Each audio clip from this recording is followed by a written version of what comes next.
Quoi? Charmante Élise. Vous devenez mélancolique? Après les obligeantes assurances que vous avez eu la bonté de me donner de votre foi? Je vous vois soupirer, hélas, au milieu de ma joie.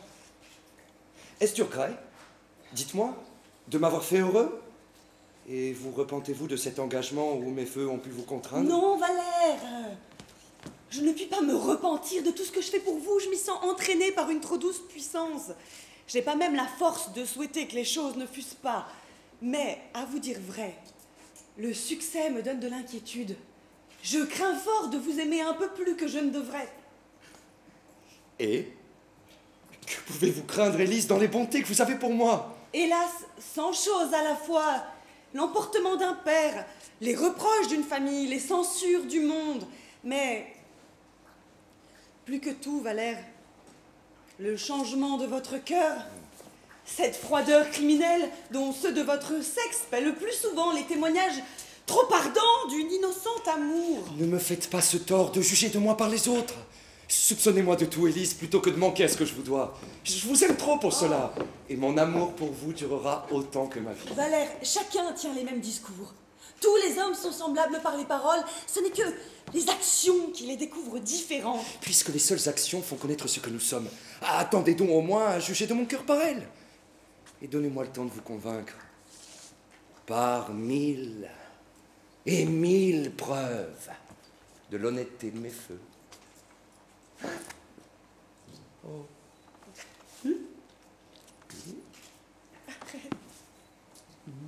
Hélas, qu'avec facilité on se laisse persuader par les personnes que l'on aime.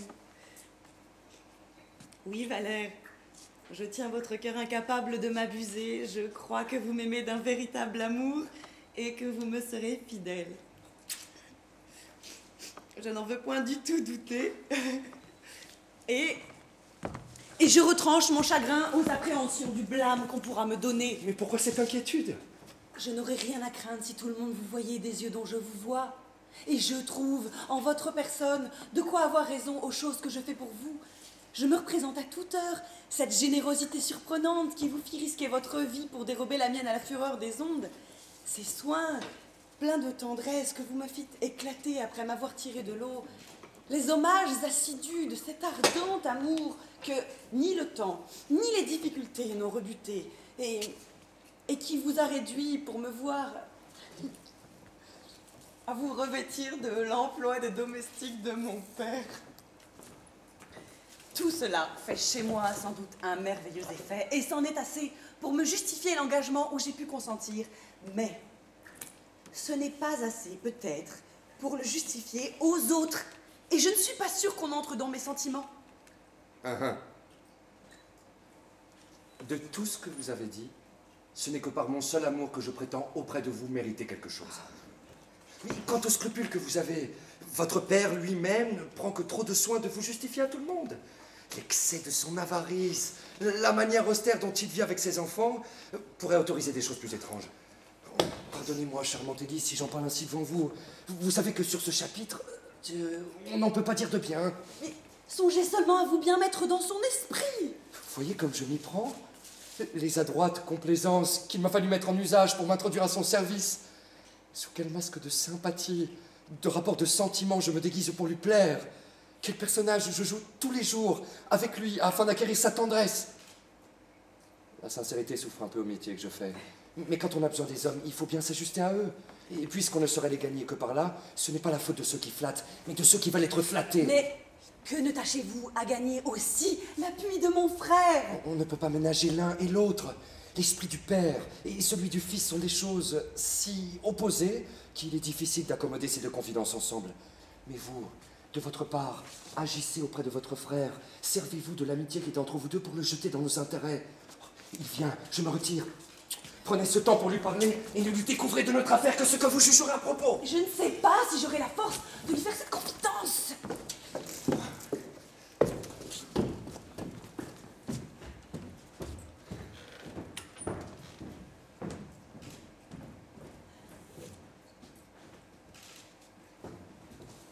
Je suis bien aise de vous trouver seule, ma sœur.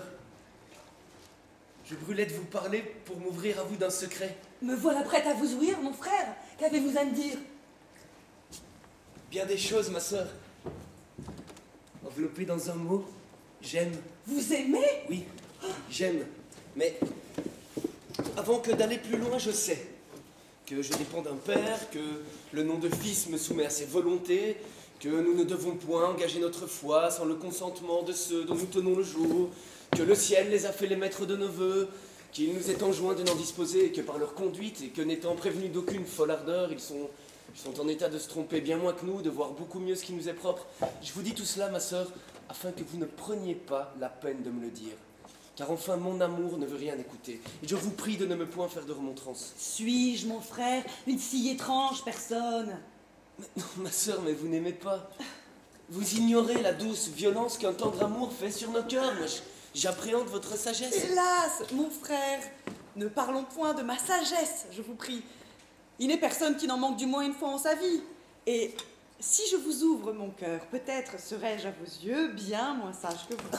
Sœur, mais plutôt ciel que votre âme, Alors, comme la mienne. Finissons auparavant votre affaire et me dites, qui est celle que vous aimez?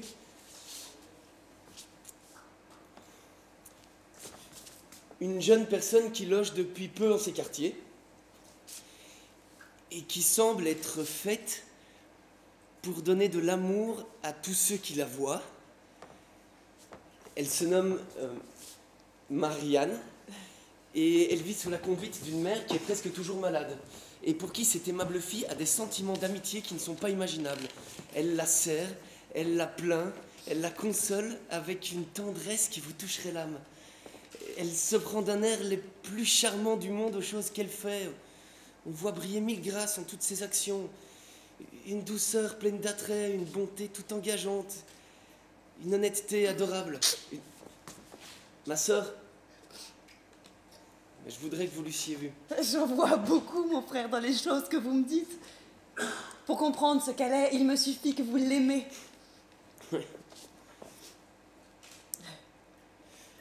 J'ai découvert sous main qu'elles ne sont pas fortunées. Figurez-vous, ma sœur, quelle joie cela peut être que de relever la fortune d'une personne que l'on aime. Et concevez quel déplaisir se met de voir que par l'avarice d'un père, je sois dans l'impuissance de goûter cette joie, de faire éclater à cette belle aucun témoignage de mon amour. Oui, mon frère, je vois très bien quel chagrin ça doit être. Il est plus grand qu'on ne peut croire. Car enfin, peut-on rien voir de plus cruel que cette rigoureuse épargne qu'on exerce sur nous? Que cette sécheresse étrange où on nous fait languir? Que nous servira d'avoir du bien s'il ne nous vient que dans le temps que nous ne serons plus dans le bel âge d'en jouir? Enfin,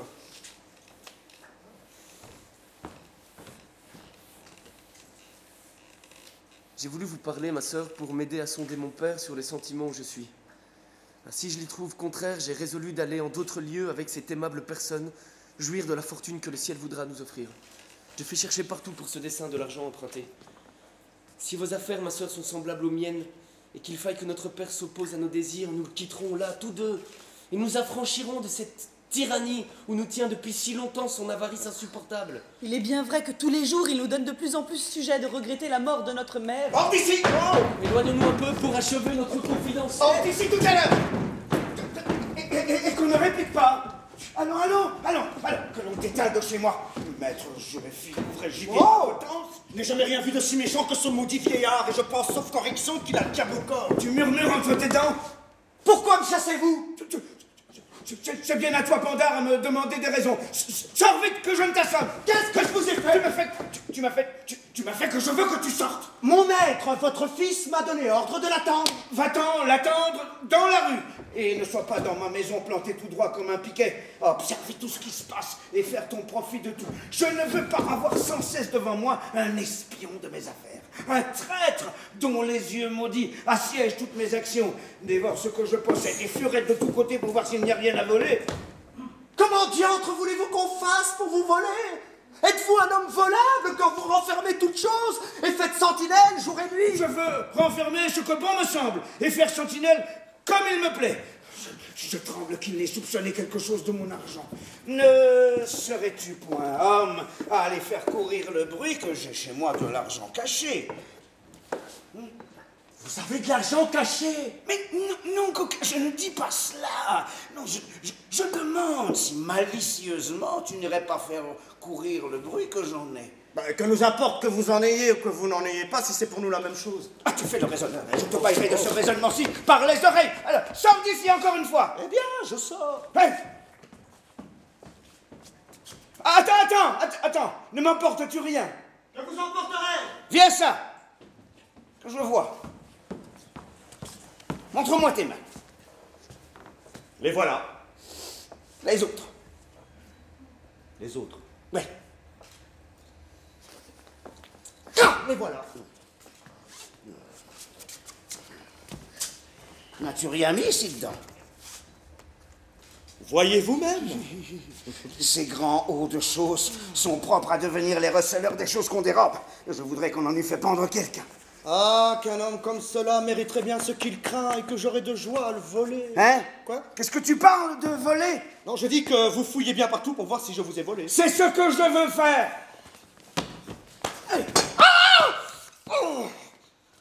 La peste soit de l'avarice et des avaricieux. Comment, qu'est-ce que tu dis? Ce que je dis? Mais qu'est-ce que tu parles d'avarice et d'avaricieux? Je dis que la peste soit de l'avarice et des avaricieux. De qui veux-tu parler? Des avaricieux. Qui sont-ils, ces avaricieux? Des vilains et des labres. Mais qui est-ce que tu entends par là? De quoi vous mettez-vous en peine? Je me mets en peine de ce qu'il faut. Est-ce que vous croyez que je veux parler de vous? Je crois ce que je crois, mais je veux que tu me dises à qui tu parles quand tu dis cela. Je parle à mon bonheur. Et moi, je pourrais bien parler à ta barrette. M'empêcherez-vous de maudire les avaricieux? Non, mais je t'empêcherai de jaser et d'être insolent. Oh, tais-toi. Je ne nomme personne. Je te rosserai si tu parles. Qui ce soit m'en veut, qu'il se Te mouche. tairas-tu? Oui. Malgré moi. Tenez. Voilà encore une poche.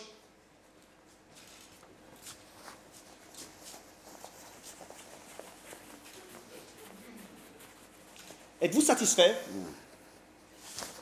Allez, rends-le-moi sans te fouiller. Quoi? Mais ce que tu m'as pris. Je ne vous ai rien pris du tout. Assurément. Assurément. Adieu! Va-t'en à tous les diables! Me voilà fort bien congédié. Et je te le mets sur ta conscience, au moins.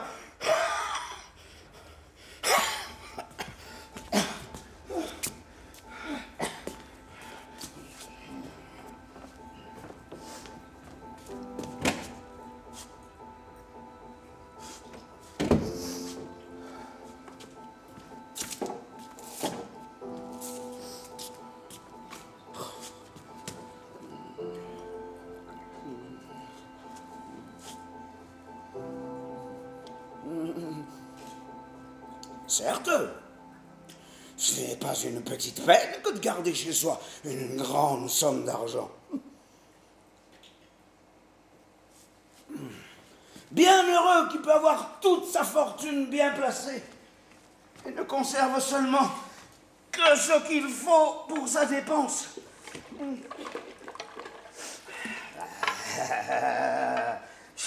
on n'est pas peu embarrassé à inventer dans toute une maison une cache fidèle, car pour moi les coffres-forts me sont suspects, je ne veux jamais m'y fier.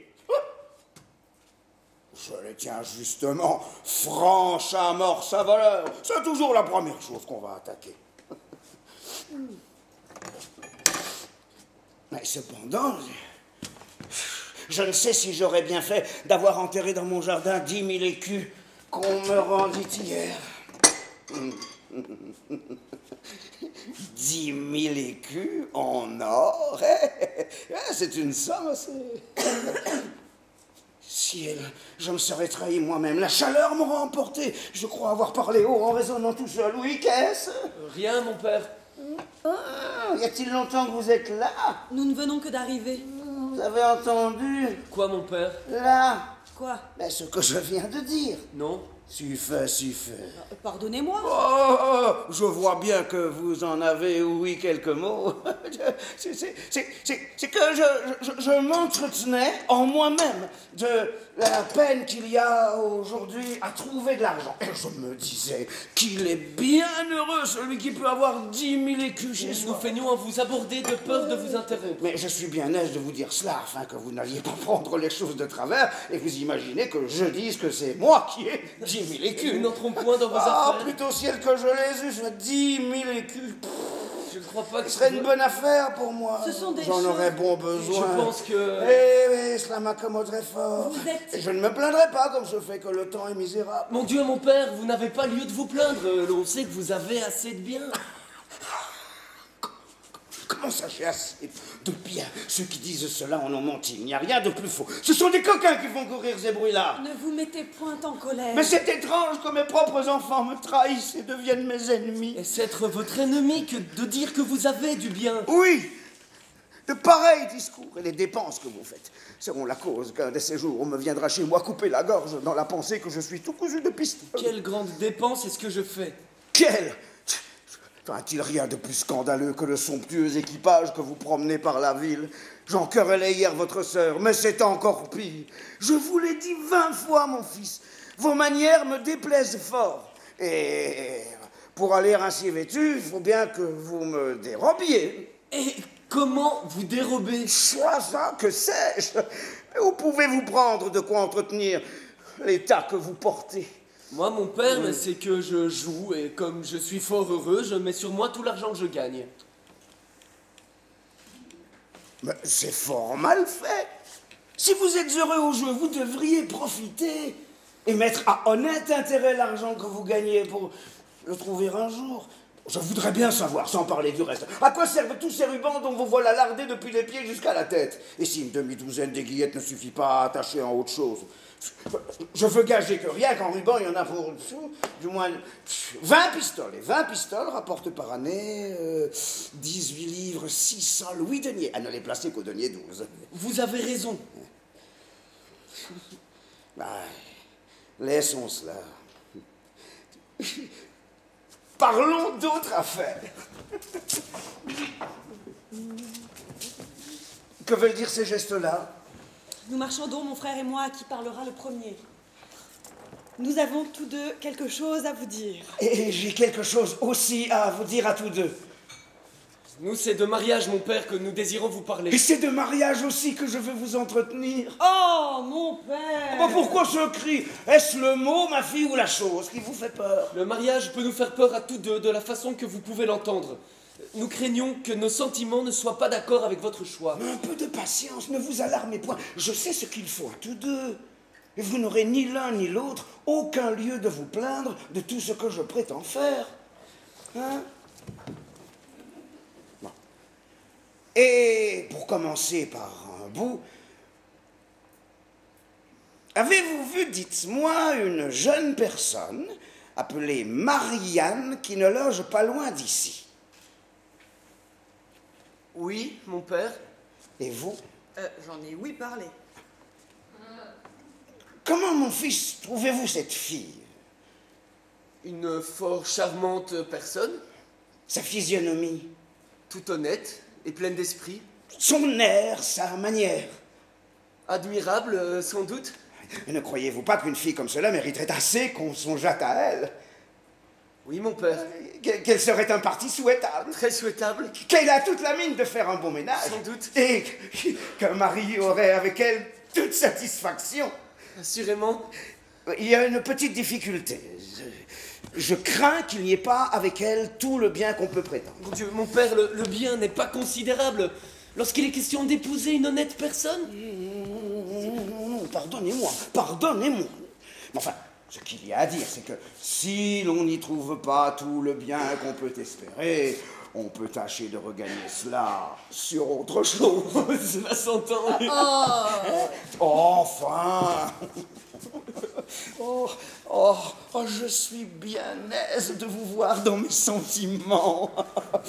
Car son maintien et sa douceur m'ont gagné l'âme et je suis résolu de l'épouser, pourvu que j'y trouve quelque bien. Comment? Vous êtes résolu, dites-vous? Oui, d'épouser Maria. Vous? Oui, moi. Que veut dire cela? Il m'a pris tout à coup un éblouissement, je me retire d'ici. Cela ne sera rien. Allez vite boire dans la cuisine un grand verre d'eau claire. Voilà de mes damoiseaux flouets qui n'ont ni plus de vigueur que des poules. Voilà, ma fille, ce que j'ai résolu pour moi. Quant à ton frère, je lui destine une certaine veuve dont ce matin on m'est venu parler. Et toi, je te donne au Seigneur Anselme. Ô Seigneur Anselme! Oui, c'est un homme mûr, sage, prudent, qui n'a pas plus de 50 ans et dont on vante les grands biens. Je ne veux point me marier, mon père, s'il vous plaît.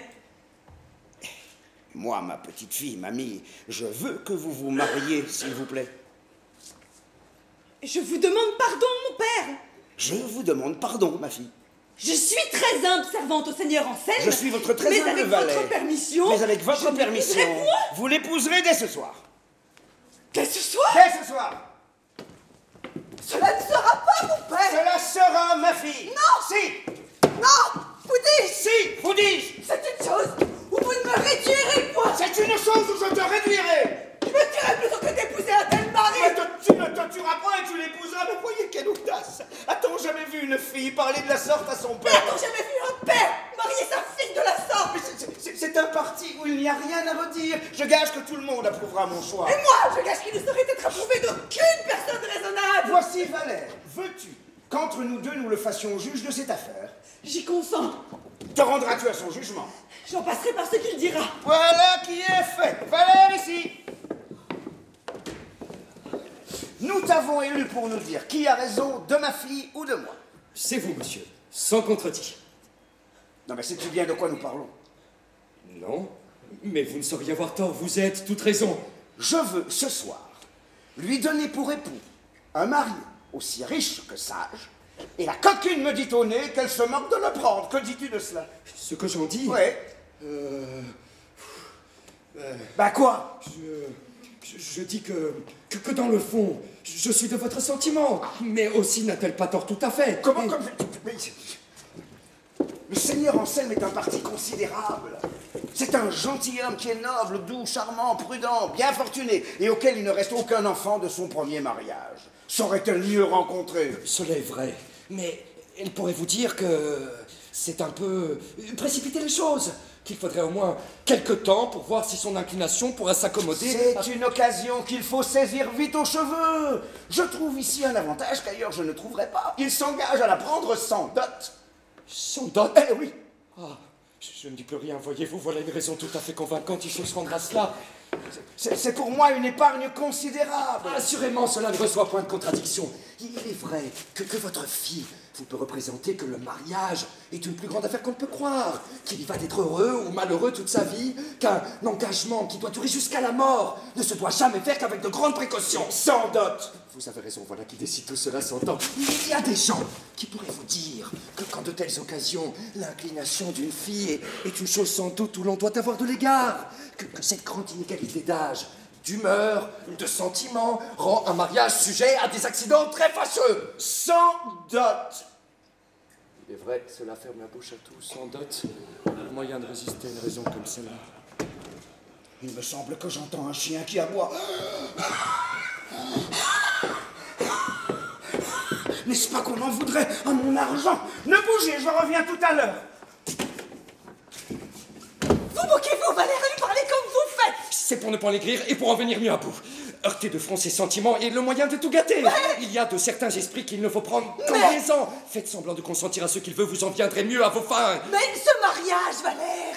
On cherchera des billets pour le rompre. Mais quelle invention trouver s'il se doit conclure ce soir? Il faut demander un délai et feindre quelques maladies. Mais on découvrira la fin si on appelle des médecins. Vous moquez-vous, y connaissent-ils quelque chose? Allez, allez, vous pourrez avoir avec eux quel mal il vous plaira. Ils vous trouveront des raisons pour vous dire d'où cela vient. Enfin, notre dernier recours, c'est que la fuite nous peut mettre à couvert de tout. Si votre amour, belle Élise, est capable d'une fermeté. Oui, il faut qu'une fille obéisse à son père. Elle ne doit point regarder comme un mari est fait, et lorsque la grande raison de sans dot s'y rencontre, elle doit être prête à prendre tout ce qu'on lui donne. Ah! Voilà qui est bien parlé, cela. Je vous demande pardon, monsieur, si je m'emporte un peu et prends la hardiesse de lui parler comme je fais. Comment? Mais j'en suis ravi. Je veux que tu prennes sur elle un pouvoir absolu. Oui. Tu as beau fuir, je lui donne l'autorité que le ciel me donne sur toi, et j'entends que tu fasses tout ce qu'il te dira. Après cela, résistez à mes remontrances. Monsieur, je vais la suivre pour lui continuer les leçons que je lui faisais. Tu m'obligeras, certes. Il est bon de lui tenir un peu la bride haute. Tu as raison, il faut... Ne vous mettez pas en peine, je crois que j'en viendrai à bout. Fais, je reviens tout à l'heure. Ouais, l'argent est plus précieux que toutes les choses du monde. Vous devez rendre grâce au ciel de l'honnête homme de père qu'il vous a donné. Il sait ce que c'est de vivre. Lorsqu'on s'offre de prendre une fille sans dot, il ne faut pas regarder plus avant. Tout est renfermé là-dedans et sans dot tient lieu de beauté, de jeunesse, d'honneur, de sagesse et de probité. Le brave garçon. Voilà parler comme un oracle. Heureux qui peut avoir un domestique de la sorte.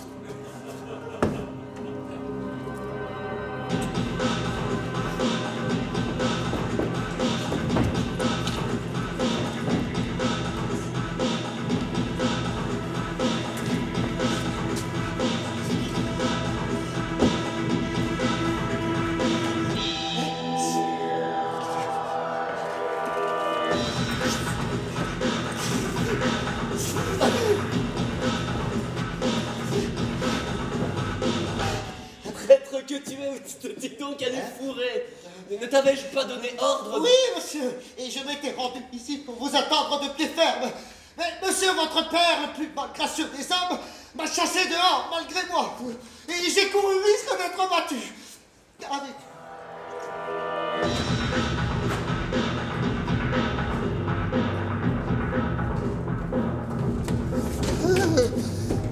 Comment va notre affaire? Les choses pressent plus que jamais. Depuis que je ne t'ai vu, j'ai découvert que mon père est mon rival. Votre père amoureux? Oui, j'ai eu toutes les peines du monde à lui cacher le trouble, cette nouvelle mamie. Lui se mêler d'aimer? De quoi diable s'avise-t-il?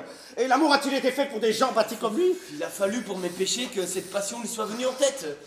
Quelle réponse t'a-t-on faite? Ma foi, monsieur, ceux qui empruntent sont bien malheureux. L'affaire ne se fera point. Pardonnez-moi. Notre maître Simon, le courtier qu'on nous a donné, homme agissant et plein de zèle, dit qu'il a fait rage pour vous. Et il assure que votre seule physionomie lui a gagné le cœur. Hein? Et j'aurai les 15 000 francs que je demande? Oui. Mais à quelques petites conditions qu'il faudra que vous acceptiez si vous avez des sacs, les choses se fassent. T'a-t-il fait parler à celui qui doit prêter l'argent? Bon, vraiment, les choses ne vont pas de la sorte. Il apporte encore plus de soin à se cacher que vous. Et ce sont des mystères bien plus grands que vous le pensez. On ne veut point du tout dire son nom, et l'on doit aujourd'hui l'aboucher avec vous dans une maison empruntée, pour être instruit par votre bouche de votre bien et de votre famille. Et je ne doute point que le seul nom de votre père ne rende les choses faciles. Et principalement ma mère étant morte, dont on ne peut m'ôter le bien. Voici quelques petits articles qu'il a dictés lui-même à notre entremetteur, pour vous être montrés avant que de rien faire. Supposez que le prêteur voit toutes ses sûretés et que l'emprunteur soit majeur et d'une famille où le bien soit ample, solide, assuré, clair et net de tout embarras, on fera une bonne et exacte obligation par devant un notaire, le plus honnête homme qui se pourra et qui pour cet effet sera choisi par le prêteur auquel il importe le plus que l'acte soit dûment dressé. Et il n'y a rien à dire à cela. Le prêteur pour ne charger sa conscience d'aucun scrupule, prétend ne donner son argent qu'au denier 18. Denier 18 Parbleu, voilà qui est honnête, il n'y a pas lieu de se plaindre. Cela est vrai. Mais, comme le dit prêteur n'a pas chez lui la somme dont il est question, et que pour faire plaisir à l'emprunteur, il est contraint lui-même de l'emprunter d'un autre sur le pied du denier 5, il conviendra que le dit premier emprunteur paye cet intérêt. Attendu que ce n'est que pour l'obliger que le dit prêteur s'engage à cet emprunt. Mais comment diable, c'est plus qu'au denier 4? Il est vrai, c'est ce que j'ai dit, vous avez à voir Ah, là-dessus. que veux-tu que je vois? J'ai besoin d'argent, il faut bien que je consente à tout. C'est la réponse que j'ai faite.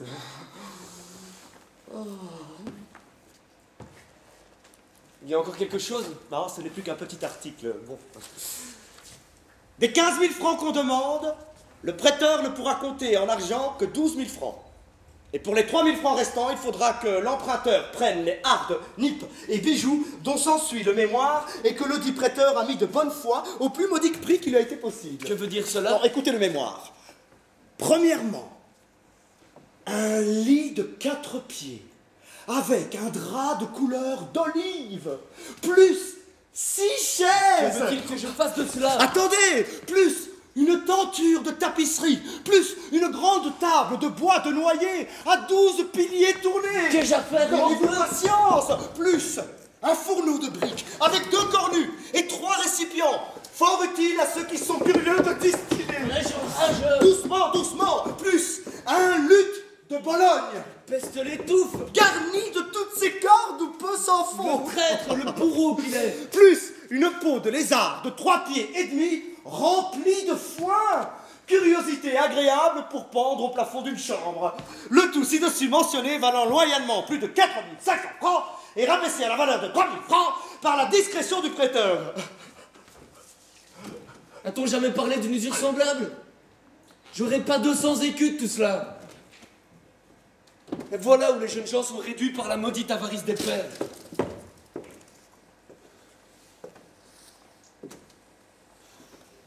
Et on s'étonne après cela que les fils souhaitent qu'ils meurent. Il faut avouer que le vôtre animerait contre son avarice le plus posé homme du monde.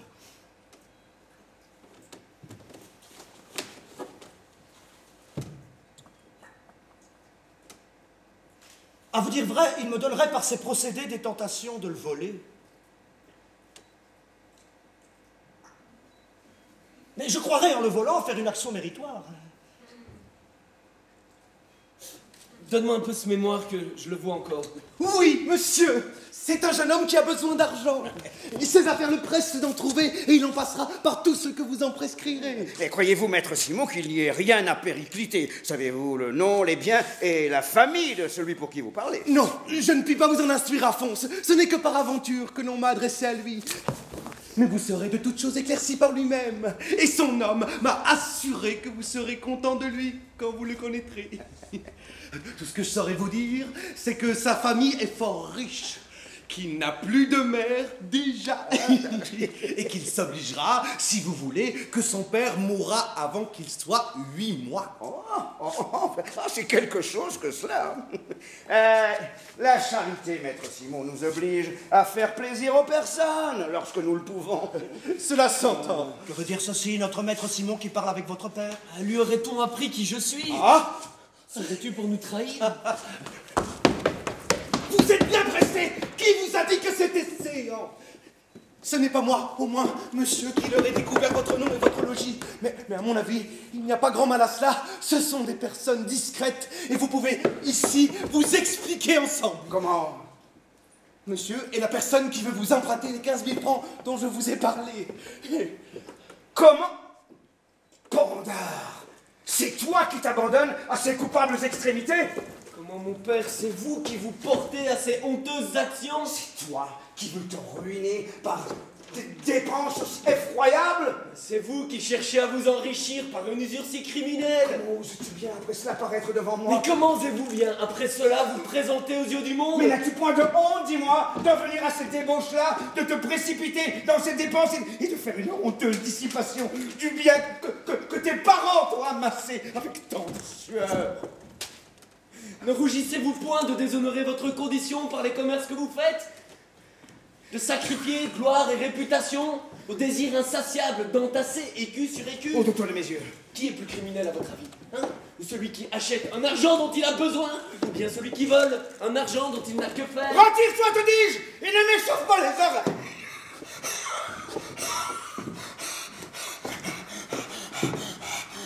Il est à propos que je fasse un petit tour à mon argent. Monsieur, Attendez un moment, je vais revenir vous parler.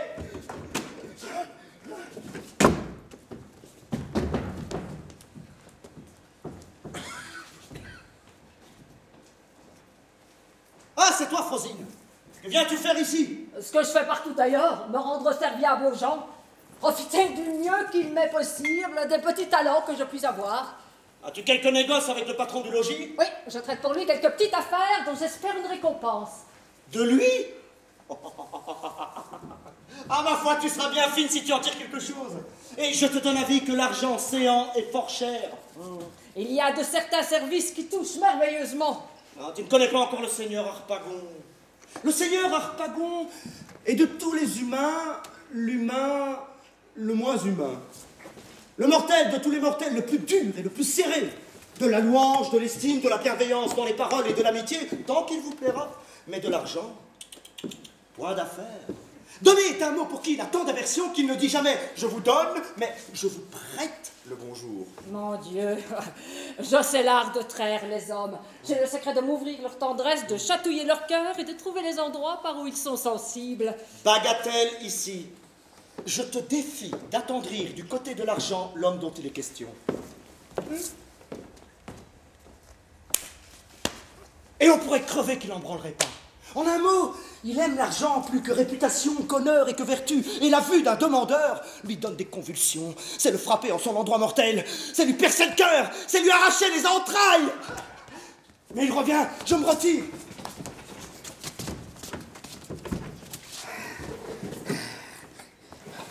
Tout va comme il faut.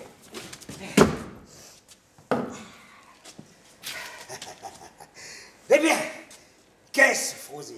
Mon Dieu, que vous vous portez bien. Vous avez là un vrai visage de santé. Qui, moi? Jamais je ne vous vis un teint si frais, si gaillard. Tout de bon? Vous n'avez de votre vie été si jeune que vous êtes. Et je vois des gens de 25 ans qui sont plus vieux que vous. Cependant, Frosine, j'en ai 60, bien compté. Oh, bien que cela, 60 ans, voilà bien de quoi. C'est la fleur de l'âge. Vous entrez maintenant dans la belle saison de l'homme. Cela est vrai. Cependant, 20 années de moi ne me feraient point de mal que je crois. Vous moquez-vous, vous n'avez pas besoin de cela. Vous êtes d'une patte à vivre jusqu'à 100 ans. Tu crois? Assurément, vous en avez toutes les marques. Tenez-vous un peu. Oh, mais que voilà bien là, entre vos deux yeux, un signe de longue vie. Tu te connais à cela? Oh, sans doute. Montrez-moi votre main. Allez, allez. Oh! Oh! Mon Dieu! Quelle ligne de vie! Comment? Mais ne voyez-vous pas jusqu'où va cette ligne-là? Oui. Qu'est-ce que ça veut dire? Oh, par ma foi, je disais 100 ans, mais vous passerez les 120. Est-ce possible? Faudra vous assommer, vous dis-je, et vous mettrez en terre vos enfants et les enfants de vos enfants. Tant mieux! Comment va notre affaire? Faut-il le demander?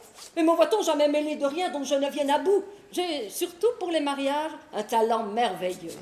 Il n'y a point de partie au monde où je ne trouve en peu de temps le moyen d'accoupler. Je les ai à fond, l'une et l'autre, entretenues de vous. J'ai dit à la mère le dessin que vous aviez formé pour Marianne, à la voir passer dans la rue et prendre l'air à sa fenêtre. Qui a fait réponse? Elle a reçu la proposition avec joie. C'est que je suis obligé, Frosine, à donner à souper au seigneur Anselme.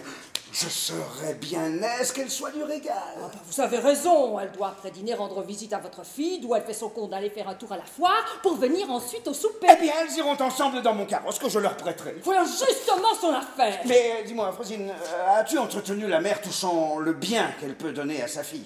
Lui as-tu dit qu'il fallait qu'elle fît quelque effort, qu'elle se saignât un peu pour une occasion comme celle-ci, car encore n'épouse-t-on point une fille sans qu'elle apporte quelque chose? Non, comment c'est une fille qui vous apportera 12 000 livres de rente. 12 000 livres de rente? Oui. Premièrement, elle est élevée et nourrie dans une grande épargne de bouche. C'est une fille accoutumée à vivre de salade, de lait, de fromage, de pommes, et à laquelle par conséquent il ne faudra ni table bien servie, ni consommé exquis, ni les autres délicatesses qu'il faudrait pour une autre femme. Et cela ne va pas à si peu de choses qu'il ne monte bien tous les ans à 3000 francs pour le moins. Outre cela, on n'aime point les superbes habits, ni les riches bijoux, ni les meubles somptueux. On donne c'est pareil avec tant de chaleur. Et cet article-là vaut plus de 4000 francs par an. De plus, elle a une aversion horrible pour le jeu, ce qui est peu commun aux femmes d'aujourd'hui. Non. J'en connais une de nos quartiers qui y a perdu 20 000 francs cette année. Mais n'en prenons rien que le quart. Alors, 5 000 francs. 5 000 francs au jeu par an. Et 4 000 francs en habits et bijoux, cela fait 9 000 francs. Et 3 000 francs que nous mettrons en nourriture. Ne voilà-t-il pas par année? Bon, 12 000 francs, bien comptés. Oui. C'est pas mal. Hein. Oui, mais c'est raillerie que de vouloir me constituer sa dot de dépenses qu'elle ne fera point.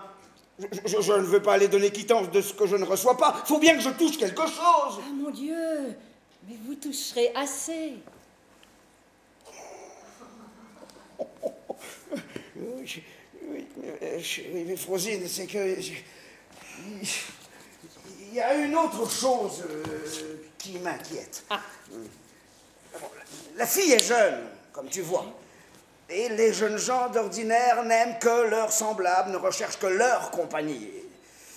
Je crains qu'un homme de mon âge ne soit pas de son goût. Ah, mais que vous la connaissez mal. C'est encore une particularité que j'avais oublié de vous dire. Elle a une aversion épouvantable pour tous les jeunes gens et n'a de l'amour que pour les vieillards. Elle? Oui, elle. Oh, mais je voudrais que vous l'eussiez entendu parler là-dessus. Elle ne peut souffrir du tout la vue d'un jeune homme. Elle n'est point plus ravie, dit-elle, que lorsqu'elle peut voir un beau vieillard avec une barbe majestueuse. Oh, je vous avertis, n'allez pas vous faire plus jeune que vous êtes. Elle veut tout au moins qu'on soit sexagénaire. Mais surtout... Elle est pour les nez qui portent des lunettes. Mais cela est admirable. Voilà ce que je n'aurais jamais pensé. Je suis bien aise d'apprendre qu'elle est de cette humeur. En effet, si j'avais été femme, je n'aurais jamais aimé les jeunes hommes. Oh, je le crois bien. Je voudrais bien savoir quel ragoût il y a à eux. Pour moi, je n'y comprends pas. Je ne sais pas comment il y en a qui les aiment tant. Il faut être folle fieffée. Sont-ce des hommes que de jeunes blondins? Et peut-on s'attacher à ces animaux-là? C'est ce que je dis tous les jours. Pfff, avec leur tour de poule l'été, leurs 3 brins de barbe relevés en barbe de chat, leurs perruques d'étoupe, leur autre chose tout tombant, leurs estomacs débraillés. Oh, cela est bien bâti auprès d'un homme comme vous. Voilà un homme, cela. Il y a là de quoi satisfaire à la vue. C'est ainsi qu'il faut être fait, vêtu pour donner de l'amour. Tu me trouves bien? Comment? Mais... Vous êtes à ravir. Votre figure est à peindre. Tournez-vous un peu. Oui. Il ne se peut pas mieux que je vous vois marcher. S'il vous plaît.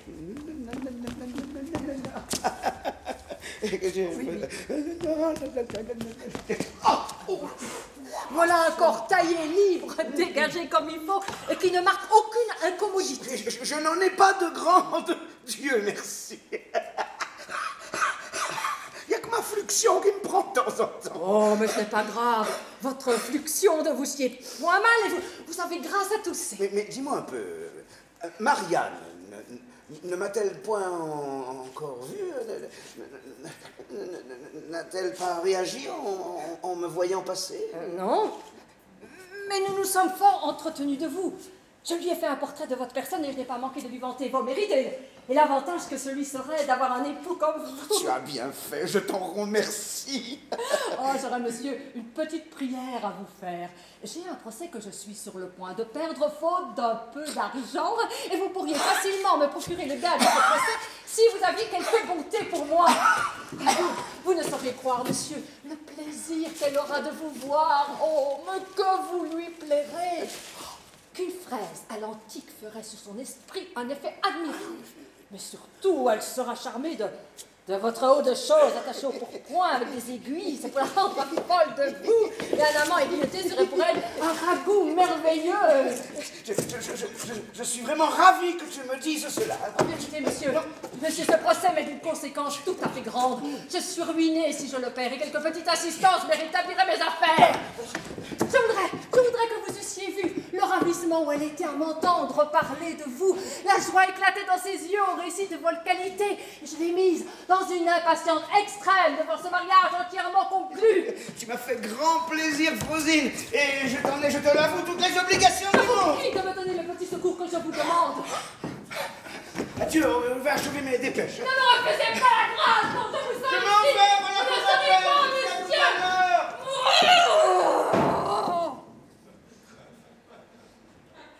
Que la fièvre te serre, chien de vilain à tous les diables.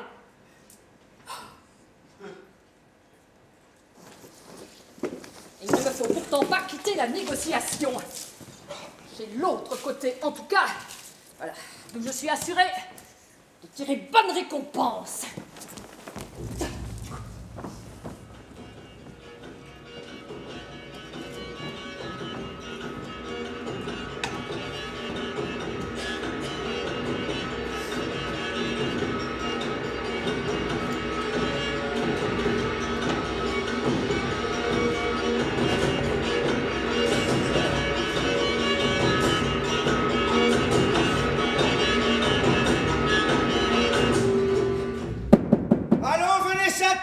Que je vous distribue mes ordres pour tantôt et règle à chacun son emploi. La merluche, la merluche, la merluche, la merluche, approchez, approchez. Commençons par vous. Ah.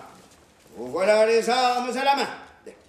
Je vous commets au soin de nettoyer partout, mais surtout prenez soin de ne pas frotter les meubles trop fort, de peur de les user.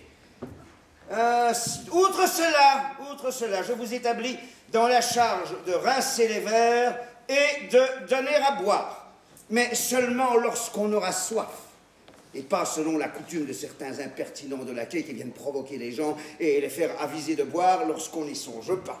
Attendez toujours qu'on vous en demande plus d'une fois, et ressouvenez de porter toujours beaucoup d'eau. Oui, le vin pur monte à la tête. Quitterai-je mes guenilles, monsieur? Bah oui, quand vous verrez venir les personnes. Et gardez bien de gâter vos habits. Vous savez bien, monsieur, que j'ai le haut de chausse tout troué par derrière et que l'on me voit révérence parler. Paix! Rangez cela adroitement du côté de la muraille et présentez toujours le devant au monde. Ensuite, pour vous, ma fille, vous aurez l'œil sur ce que l'on desservira et prendrez garde qu'il ne s'en fasse aucun dégât. Cela s'y est bientôt fini, non? Mais cependant, préparez-vous à bien recevoir ma maîtresse qui vous doit venir visiter pour vous mener à la foire avec elle. Entendez-vous ce que je vous dis? Oui, mon père. Oui. Nigaude!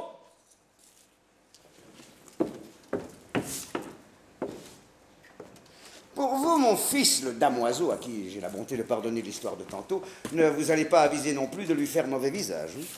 Moi, mon père, mauvais visage.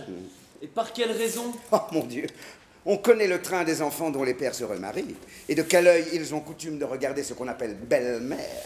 Mais si vous souhaitez que je perde le souvenir de votre dernière Fredaine, je vous recommande surtout d'agréer d'un bon visage cette personne-là et de lui faire enfin tout le meilleur accueil qu'il vous sera possible. À vous dire le vrai, mon père, je ne puis pas vous promettre d'être bien aise, qu'elle devienne ma belle-mère. Je mentirais si je le disais. Mais pour ce qui est de la bien recevoir et de lui faire bon visage, je vous promets de vous obéir ponctuellement sur ce chapitre. Prenez-y garde au moins. Vous verrez que vous n'aurez pas sujet à vous en plaindre. Et vous ferez sagement.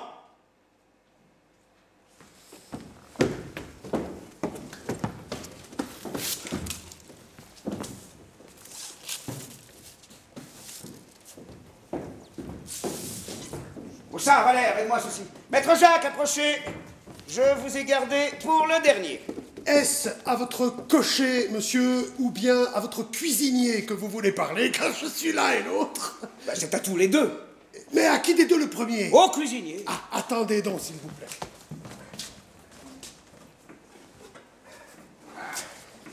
Mais quel diantre de cérémonie est-ce là? Voilà. Vous n'avez qu'à parler. Je me suis engagé, maître Jacques, à donner à souper ce soir. Oh, grande merveille. Oui. Oui. Dis-moi un peu. Nous feras-tu bonne chère? Oui. Si vous me donnez bien de l'argent. De l'argent, toujours de l'argent. Il semble qu'il n'y ait autre chose à dire. De l'argent. Ils n'ont que ce mot-là à la bouche, de l'argent. Toujours parler d'argent. Voilà le répète de chevet, de l'argent. Je n'ai jamais vu de réponse plus impertinente que celle-là. Voilà une belle merveille que de faire bonne chère avec bien de l'argent. C'est une chose la plus aisée du monde. Mais pour agir en habile homme, il faut parler de faire bonne chère avec peu d'argent. Bonne chère avec peu d'argent. Oui. Eh bien, ma foi, monsieur l'intendant, vous nous obligerez de nous faire voir ce secret et de prendre mon office de cuisinier. Enfin, taisez-vous, là, que nous faudra-t-il? Voilà, monsieur, votre intendant qui vous fera bonne chère avec peu d'argent. Je veux que vous me répondiez.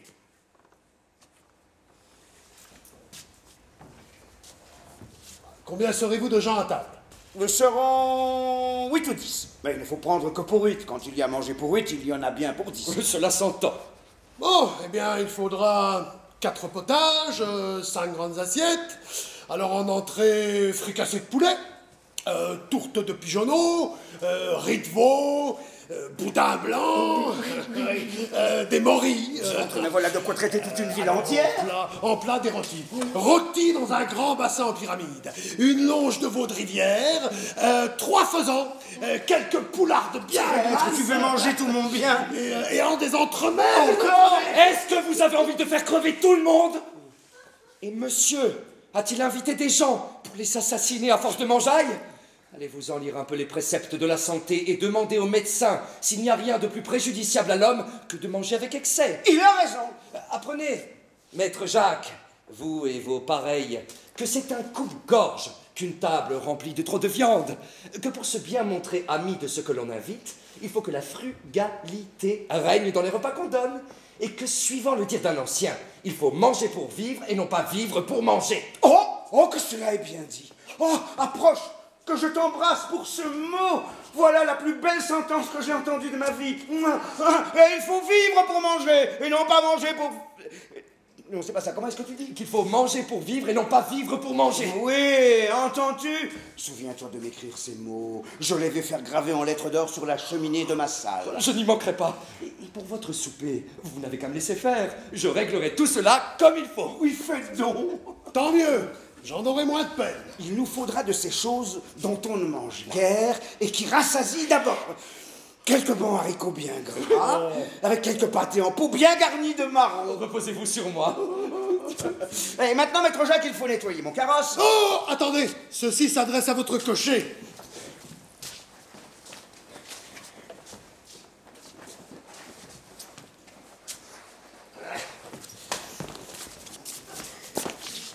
Vous dites? Qu'il faut nettoyer mon carrosse et y mettre mes chevaux pour conduire à Vos la foire. chevaux, monsieur? Ah, mais ma foi, ils ne sont point du tout en état de marcher. Je ne vous dirai point qu'ils sont sur la litière, les pauvres bêtes n'en ont point. Mais vous leur faites observer des jeunes si austères que ce ne sont plus rien que des idées, ou des fantômes, des façons de chevaux. Enfin, les voilà bien malades, ils ne font rien. Et pour ne faire rien, monsieur, est-ce qu'il ne faut rien manger? Il leur vaudrait bien mieux à ces pauvres animaux de travailler beaucoup, de manger de même. Oh, cela me fend le cœur de les voir ainsi exténués. Car enfin, j'ai de la tendresse pour mes chevaux, qu'il me semble que c'est moi-même, quand je les vois pâtir, je monte tous les jours pour eux les choses de la mouche. Et c'est être, monsieur, d'un naturel trop dur que de n'avoir nulle pitié de son prochain. Enfin, le travail n'est pas bien grand d'aller jusqu'à la foire. Non, monsieur, non, je n'aurai pas le courage de les mener. Je ferai conscience de leur donner des coups de fouet en l'état où ils sont. Comment voudriez-vous qu'ils traînassent un carrosse? Ils ne peuvent se traîner eux-mêmes. Monsieur, j'obligerai le voisin à se charger de les conduire. Aussi bien nous fera-t-il ici besoin pour apprêter le souper. Soit. J'aime mieux encore les voir mourir sous la main d'un autre que sous la mienne. Bon, maître Jacques fait bien le raisonnable. Et monsieur l'intendant fait bien le nécessaire. Père! Ah non, monsieur, je ne saurais souffrir les flatteurs. Et je vois bien que ce qui n'en fait que ces contrôles perpétuels sur le pain, le vin, le bois, le sel, la chandelle, ça n'est rien que pour vous gratter et vous faire sa cour. J'enrage de cela. Et je suis fâché tous les jours d'entendre ce qu'on dit de vous. Car enfin, je me sens pour vous de la tendresse, et après mes chevaux, vous êtes la personne que j'aime le plus. Pourrais-je savoir de vous, maître Jacques, ce que l'on dit de moi? Oui, monsieur, si j'étais assuré que cela ne vous fâchât point. Non, en aucune façon. Bah, pardonnez-moi, je sais fort bien que je vous mettrai en colère. Mais non, au contraire, c'est me faire plaisir. Je suis bien aise d'apprendre comme on parle de moi. Bien, monsieur, puisque vous le demandez, je vous répondrai franchement qu'on se moque partout de vous. Qu'on nous jette de tous côtés sans brocard à votre sujet. L'un dit que vous avez toujours une querelle toute prête à faire à vos valets dans le temps des étrennes pour vous trouver une bonne raison de ne leur donner rien. Un autre qu'une fois vous fit assigner le chat d'un de vos voisins pour vous avoir mangé le reste d'un gigot de mouton. Celui-là compte qu'on vous surprit une nuit en venant dérober vous-même l'avoine de vos chevaux. Et que votre cocher, celui qui était avant moi, vous donna dans l'obscurité je ne sais combien de coups de bâton dont vous ne voulûtes rien dire. Enfin, monsieur, voulez-vous que je vous dise? Vous êtes la fable et la risée de tout le monde. Et jamais on ne parle de vous que sous les noms d'avare, de ladre, de vilain. Ah! Oh, c'est un sot, un maraud, un coquin, et un bidon! Eh bien, ne l'avais-je pas dit que je vous fâcherais de vous dire la vérité? Apprenez à parler!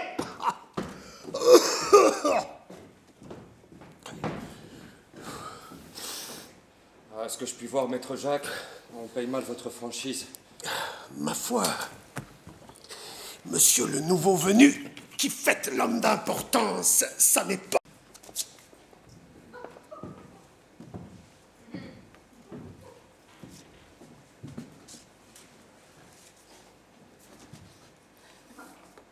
Ne vous offensez pas, ma belle, si je viens à vous avec des lunettes.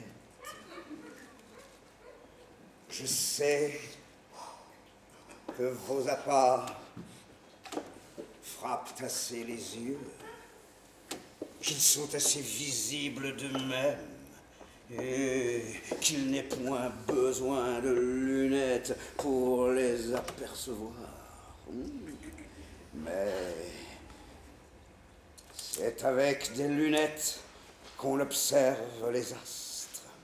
Et je maintiens et je garantis que vous êtes un astre, mais un astre, le plus bel astre qui soit au pays des astres.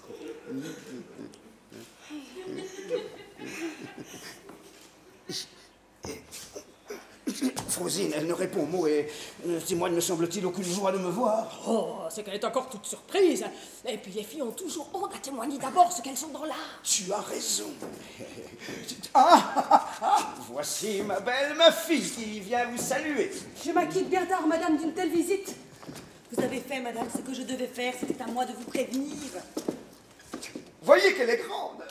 Mais mauvaise herbe croît toujours. Oh, l'homme déplaisant! Que dit la belle? Elle vous trouve admirable. Oh, c'est trop d'honneur que vous me faites. Adorable mignonne. Quel animal! Je vous suis trop obligé de ces compliments. Je n'y puis plus tenir. Voici mon fils aussi, qui vient vous faire la révérence. Mon Dieu, Frosine, quelle rencontre! C'est justement celui dont je t'ai parlé. Oh, l'aventure est merveilleuse! Je vois que vous vous étonnez de me voir de si grands enfants, mais j'en serai bientôt défait, et de l'un et de l'autre. Madame, à vous dire le vrai, c'est ici une aventure où sans doute je ne m'attendais pas. Et mon père ne m'a pas peu surpris lorsqu'il m'a dit tantôt le dessein qu'il avait formé. Je puis dire la même chose. C'est une rencontre imprévue qui m'a surprise autant que vous. Il est vrai que mon père, madame, ne peut pas faire un plus beau choix, et que ce m'est une sensible joie que l'honneur de vous voir. Mais avec tout cela, je ne vous assurerai point que je me réjouis du dessein où vous pourriez être, de devenir ma belle-mère. Le compliment, je vous l'avoue, est trop difficile pour moi, et c'est un titre, s'il vous plaît, que je ne vous souhaite point. Ce discours paraîtra brutal aux yeux de quelques-uns, mais je suis assuré que vous serez personne à le prendre comme il faudra. Que c'est un mariage, madame, où vous vous imaginez bien que je dois avoir de la répugnance, que vous n'ignorez pas, sachant ce que je suis, comme il choque mes intérêts, et que vous voulez bien enfin que je vous dise, avec la permission de mon père, que si les choses dépendaient de moi, cet hymen ne se ferait point. Mais voilà un compliment bien impertinent. Jolie confession à lui faire. Et moi, pour vous répondre, j'ai à vous dire que les choses sont fort égales. Que si vous auriez de la répugnance à me voir votre belle-mère, je n'en aurais pas moins sans doute à vous voir mon beau-fils. Elle a raison. À ce compliment, il faut une réponse de même. Je vous demande pardon, ma belle, de l'impertinence de mon fils. C'est un jeune sot qui ne sait pas encore les conséquences des paroles qu'il dit. Je vous promets que ce qu'il m'a dit ne m'a point du tout offensé. Au contraire, il m'a fait plaisir de m'expliquer ainsi ses véritables sentiments. J'aime de lui un aveu de la sorte, et s'il avait parlé d'autre façon, je l'en estimerais bien moins. C'est trop de bonté à vous de vouloir ainsi excuser ses fautes. Vous verrez, le temps le rendra plus sage et il changera de sentiment. Non, mon père, je ne suis pas capable d'en changer, et je prie instamment madame de le croire. Oh, encore, voyez quelle extravagance. Il continue encore plus fort. Voulez-vous que je trahisse mon cœur? Avez-vous envie de changer de discours? Eh bien, puisque vous voulez que je parle d'autre façon, souffrez, madame, que je me mette ici à la place de mon père, et que je vous avoue que je n'ai rien vu dans le monde de si charmant que vous. Que le titre de votre époux est une gloire, une félicité que je préférerais aux destinées des plus grands princes de la terre. Oui, madame, c'est où j'attache toute mon ambition. Il n'y a rien que je ne sois capable de faire pour une conquête si précieuse. Et les obstacles les plus Doucement, puissants... mon fils, s'il vous plaît. C'est un compliment que je fais pour vous, à madame. J'ai une langue pour m'expliquer moi-même. Je n'ai pas besoin d'un interprète comme vous. Allons, donnez des sièges. Non, il vaut mieux que de ce pas nous allions à la foire, afin d'en revenir plus tôt et d'avoir tout le temps ensuite de vous entretenir. Qu'on mette les chevaux au carrosse. Oh, je vous prie de m'excuser, ma belle, si je n'ai pas songé à vous donner un peu de collation avant que de partir. Mais j'y ai pourvu, mon père, et j'ai fait apporter ici quelques bassins d'oranges de la Chine, de citron doux, de confiture, que j'ai envoyé quérir de votre part. Voilà, il a perdu le sens. Est-ce que vous trouvez, mon père, que ce ne soit pas assez? Madame aura la bonté d'excuser cela s'il lui plaît. C'est une chose qui n'était pas nécessaire. Avez-vous jamais vu, madame, un diamant plus vif que celui que vous voyez que mon père a au doigt? Il est vrai qu'il brille beaucoup. Il faut que vous le voyiez de près. Il est fort beau, sans doute, et jette quantité de feu. C'est un présent que mon père vous fait. Que moi? N'est-il pas vrai, mon père, que vous voulez que madame le garde, pour l'amour de vous? Comment ça? Oh, belle demande. Il me fait signe de vous le faire accepter. Je ne veux point le prendre. Vous moquez-vous, il la garde de le reprendre. J'enrage. Non, vous dis-je, c'est l'offenser. De grâce. Point du tout. Peste choix. Ah, le voilà qui se scandalise de votre refus. Vous voyez comme il se désespère. Mon père, ce n'est pas ma faute, je fais ce que je puis pour l'obliger à la garder, mais elle est obstinée. Et Pandare. Pose, madame, que mon père me querelle. Vous le ferez tomber malade. De grâce, madame, ne résistez point davantage. Oh, que de façon, prenez cette bague puisque monsieur le veut. Pour ne point vous mettre en colère, je la garde maintenant, et je prendrai un autre temps pour vous la rendre. Monsieur, il y a là un homme qui voudrait vous parler. Dis-lui que je suis empêché, qu'il revienne une autre fois. Il dit qu'il apporte de l'argent. Je vous demande pardon, je reviens tout à l'heure.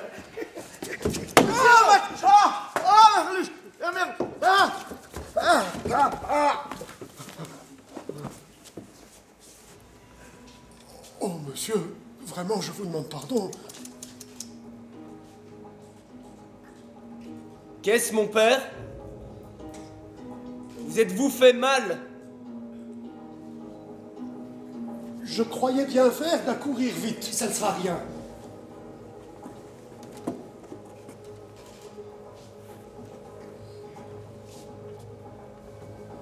Vos chevaux sont déferrés. En attendant qu'ils soient ferrés, je vais faire pour vous, mon père, les honneurs de votre logis. Et conduire madame dans le salon, où je ferai porter la collation.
Bon, belle Marianne, quelles résolutions sont les vôtres? Et là, suis-je en pouvoir de faire des résolutions? Dans la dépendance où je me vois, puis-je former que des souhaits? Quoi, point d'autre appui pour moi dans votre cœur que de simples souhaits? Point de secourable bonté, point d'affection agissante? Que saurais-je vous dire? Mais mettez-vous à ma place et voyez ce que je puis faire. Avisez, ordonnez vous-même. Je m'en remets à vous. Et je vous crois trop raisonnable pour vouloir exiger de moi que ce qui peut m'être permis par l'honneur et la bienséance. Hélas, où me réduisez-vous? Me renvoyez à ce que voudront me permettre un rigoureux honneur et une scrupuleuse bienséance. Mais que voulez-vous que je fasse? Quand je pourrai passer sur quantité d'égards où notre sexe est obligé, j'ai de la considération pour ma mère. Elle m'a toujours élevée avec une tendresse extrême et je ne saurais me résoudre à lui donner du déplaisir. Faites, agissez auprès d'elle. Employez tous vos soins à gagner son esprit. Vous pouvez faire et dire tout ce que vous voudrez, je vous en donne la licence. Oh, mais Frosine, voudrais-tu nous servir? Ceci est assez difficile. Bon, pour votre mère, elle n'est pas tout à fait déraisonnable, et peut-être pourrait-on la gagner, et la résoudre à transporter au fils le don qu'elle veut faire au père. Mais le mal que j'y trouve, c'est que votre père est votre père. Oui, cela s'entend. C'est-à-dire qu'il conservera du dépit si l'on montre qu'on le refuse. Et qu'il ne sera plus d'humeur ensuite à donner son consentement à votre mariage. Il faudrait pour bien faire que le refus vint de lui-même et tâcher par quelques moyens de le dégoûter de votre personne. Tu as raison. Mais oui, j'ai raison, je le sais, c'est là ce qu'il faudrait. Mais le diable est d'en pouvoir trouver les moyens. Sois assurée, Frosine, de ma reconnaissance si tu viens à bout de la chose. Mais, charmante Marianne, commençons, je vous prie, par gagner votre mère. C'est toujours beaucoup faire que de rompre ce mariage. Faites-y de votre part, je vous en conjure, tous les efforts qu'il vous sera possible. Déployez sans réserve les grâces éloquentes et charmes tout-puissants que le ciel a placés dans vos yeux et dans votre bouche. N'oubliez rien, je vous prie, de ces tendres paroles, de ces douces prières, de ces caresses touchantes, à qui je suis persuadé qu'on ne saurait rien refuser. J'y ferai tout ce que j'y puis et n'oublierai aucune chose. Ouais. Mon fils baise la main de sa prétendue belle-mère et sa prétendue belle-mère ne s'en défend pas fort. Y aurait-il quelque mystère là-dessous? Voilà mon père. Mon carrosse est tout prêt. Vous pouvez partir quand il vous plaira. Puisque vous n'y allez pas, mon père, mais je m'en vais les conduire. Hein. Non, demeurez. Elles iront bien toutes seules. Et j'ai besoin de vous.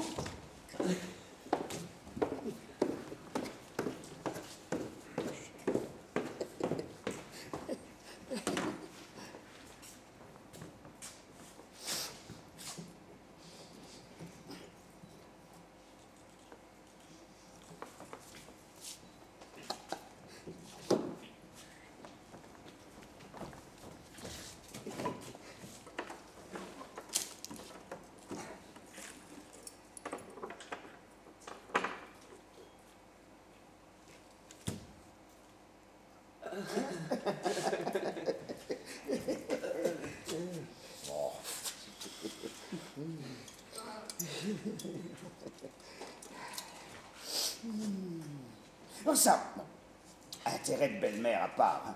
Que te semble à toi de cette personne? Ce qui m'en semble. Oui. De son air, de sa beauté, de sa taille, de son esprit. Oui. Mais encore. Bien, vous en parlez franchement. Mais je ne l'ai pas trouvé ici ce que je l'avais cru. Non, son air est de franche coquette. Sa taille est assez gauche, sa beauté est très médiocre, son esprit des plus communs. Ne croyez pas que ce soit mon père pour vous en dégoûter, car mon belle-mère pour belle-mère, moi, j'aime autant celle-là qu'une autre. Mais tu lui disais tantôt pourtant. Je lui ai dit quelques douceurs en votre nom, mais c'était pour vous plaire. Si bien que tu n'aurais pas d'inclination pour elle. Moi? Non, point du tout. J'en suis fâché. Ça rend une pensée qui m'était venue dans l'esprit. Ah. J'ai fait, en la voyant ici, réflexion sur mon âge. Et j'ai songé qu'on pourra trouver à redire de me voir marié à une si jeune personne. Cette considération m'en faisait quitter le dessein, et comme je l'ai fait demander, et que je me suis pour elle engagé de parole, je te l'aurais donné, sans l'aversion que tu témoignes. À moi? Bah oui, à toi. En mariage? En mariage? Écoutez, il est vrai qu'elle n'est pas fort à mon goût, mais pour vous faire plaisir, mon père, je me résoudrai à l'épouser, si vous voulez. Non, je suis plus raisonnable que tu ne penses. Je ne veux pas forcer ton inclination. Pardonnez-moi, je me ferai cet effort pour l'amour de vous. Non. Un mariage ne saurait être heureux là où l'inclination n'est pas. C'est une chose qui peut-être reviendra ensuite. On dit que l'amour est souvent un fruit du mariage. Non. Du côté de l'homme, il ne faut pas risquer l'affaire. Ce sont des situations fâcheuses où je n'ai garde de me commettre. Non. Si tu avais senti quelque inclination pour elle, à la bonne heure, je te l'aurais fait épouser au lieu de moi. Mais cela n'étant pas, je suivrai mon premier dessein. Je l'épouserai moi-même. Eh bien, puisque les choses sont arrivées là, il faut vous découvrir mon cœur. Il faut vous révéler notre secret. La vérité est que je l'aime depuis un jour que je la vis dans une promenade. Que mon dessein était tantôt de vous la demander pour femme. Et que rien ne m'a retenu que la déclaration de vos sentiments et la crainte de vous déplaire. Lui avez-vous rendu visite? Oui, mon père. Beaucoup de fois. Assez pour le temps qu'il y a. Vous a-t-on bien reçu? Fort bien. Mais sans savoir qui j'étais, et c'est ce qui a fait tantôt la surprise de Marianne. Et lui avez-vous déclaré votre passion? Le dessein, vous étiez de l'épouser? Sans doute. Et même j'en avais fait à sa mère quelque peu d'ouverture. A-t-elle pour sa fille écouté votre proposition? Oui. Fort civilement.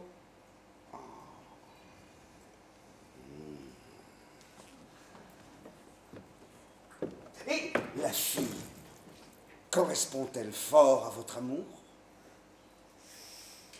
Si j'en dois croire les apparences, je me persuade, mon père, qu'elle a quelque bonté pour moi.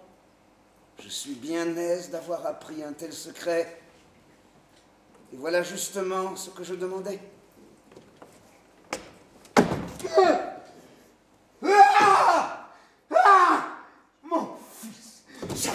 qu'il y a, c'est qu'il vous faut songer, s'il vous plaît, à vous défaire de votre amour, à cesser toutes vos poursuites auprès d'une personne que je prétends pour moi, et à vous marier d'un peu avec celle qu'on vous destine. C'est ainsi que vous me jouez?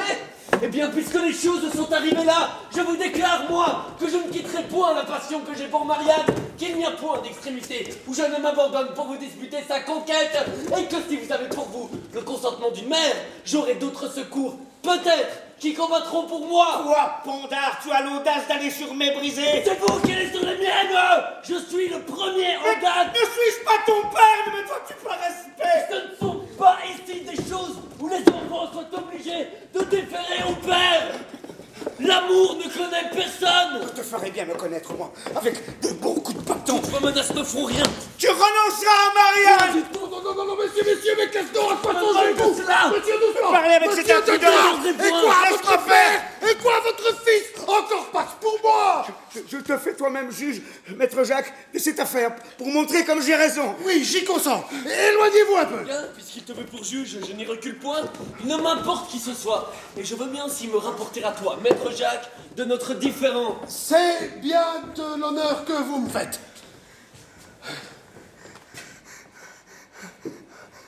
Je veux épouser une fille que j'aime. Et le Pandard a l'audace de l'aimer avec moi et d'y prétendre malgré mes ordres. Oh, il a tort. Mais n'est-ce pas une chose épouvantable qu'un fils qui veut entrer en concurrence avec son père, et ne doit-il pas, par respect, s'abstenir de toucher à mes inclinations? Vous avez raison. Laissez-moi lui parler et demeurez là.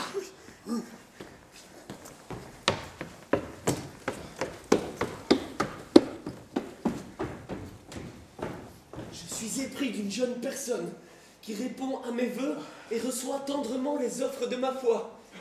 Et mon père s'avise à venir troubler notre amour par la demande qu'il en fait faire. Oh, il a tort, assurément. Mais n'a-t-il pas de honte à son âge de songer à se marier? Lui sied-il bien d'être encore amoureux? Ne devrait-il pas laisser cette occupation aux jeunes gens? Vous avez raison, il se moque. Et... laissez-moi lui dire deux mots.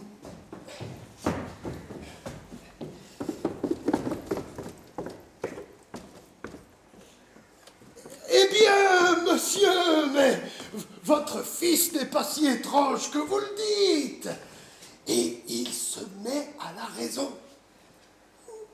Il dit qu'il sait tout le respect qu'il vous doit, qu'il ne s'est emporté que dans la première chaleur, et qu'il ne fera point refus de se soumettre à tout ce qui vous plaira, pourvu que vous vouliez le traiter mieux que vous ne faites, et lui donner quelques personnes en mariage dont il est lieu d'être content.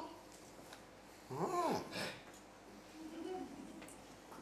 Dis-lui, maître Jacques, que, moyennant cela, il pourra espérer toute chose de moi, et que, hors Marianne, je lui laisse la liberté de choisir celle qu'il voudra. Laissez-moi faire. Eh bien, monsieur, mais, votre père n'est pas si déraisonnable que vous le faites. Et il m'a assuré que ce sont vos emportements qui l'ont mis en colère, qu'il n'en veut qu'à votre manière d'agir, et qu'il sera fort disposé à vous accorder tout ce que vous souhaitez, pourvu que vous vouliez vous y prendre par la douceur, et lui rendre les déférences, les respects et les soumissions qu'un fils doit à son père. Oh! Tu lui peux assurer, maître Jacques, que s'il m'accorde Marianne, il me verra toujours le plus soumis de tous les hommes, et que jamais je ne ferai aucune chose que par ses volontés.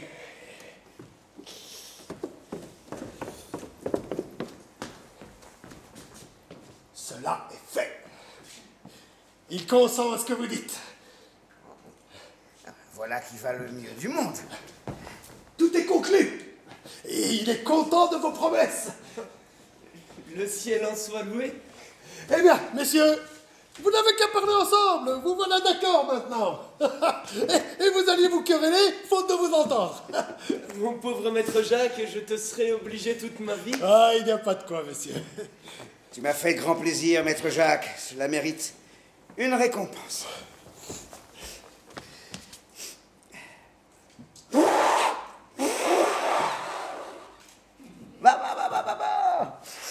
Je m'en souviendrai, je t'assure. Je vous baise les mains.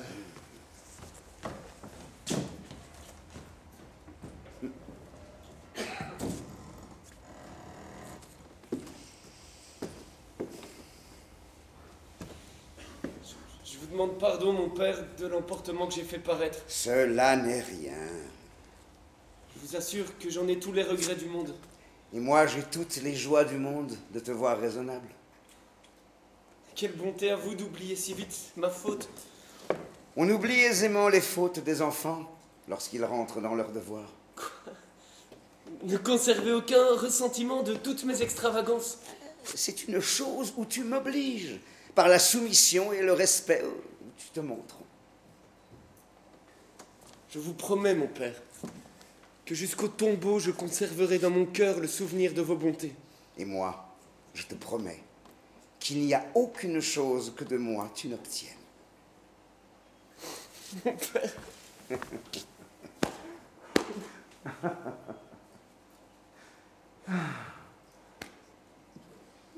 Je ne vous demande plus rien. C'est m'avoir assez donné que de me donner Marianne. Comment?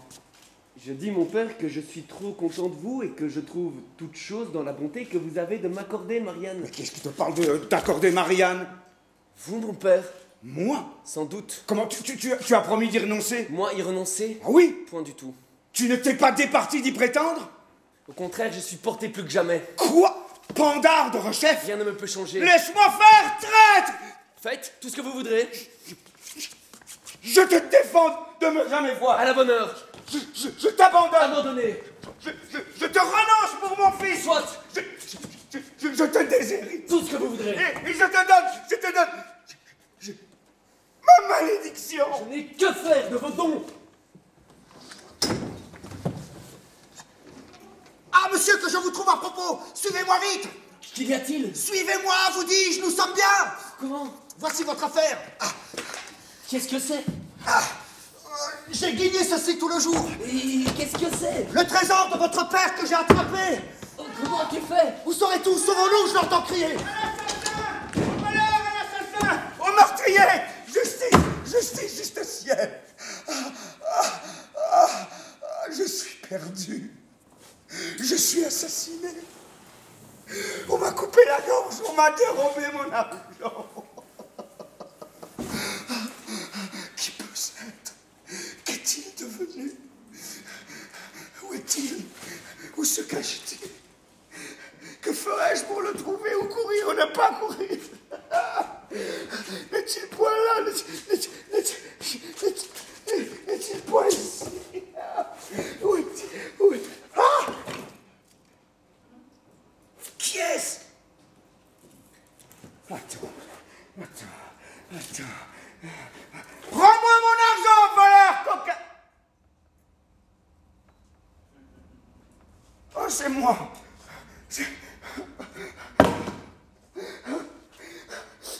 Mon esprit est troublé. Je ne sais plus où je suis, qui je suis, ce que je fais. Hélas, mon pauvre argent, mon cher ami, on m'a privé de toi. Et puisque tu m'es enlevé, j'ai perdu mon support, ma consolation, ma joie. C'en est fini pour moi, je n'ai plus que faire en ce monde. Sans toi, il m'est impossible de vivre.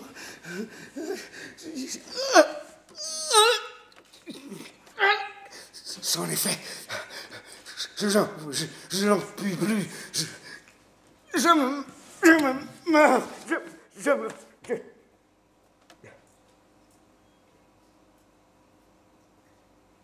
Je suis mort. Je suis enterré.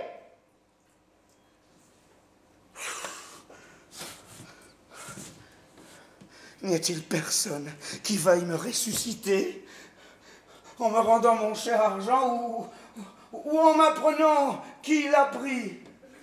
Hein? Comment? Que dites-vous? Que dites-vous? Hein? Je n'ai personne. Il faut Qui que ce soit qui ait fait le coup qu'avec beaucoup de soin on ait épié l'heure. Et l'on a justement choisi le temps où je parlais avec mon traître de fils. Sortons! Je veux aller quérir la justice et faire donner la question à toute ma maison, à servante, à valet, à fils, à fille, à moi aussi.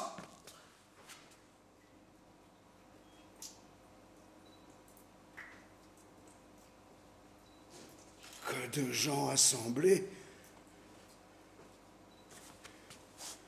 Et je ne porte mes regards sur personne qui ne me donne des soupçons. Non, non, non, non, tout me semble mon voleur.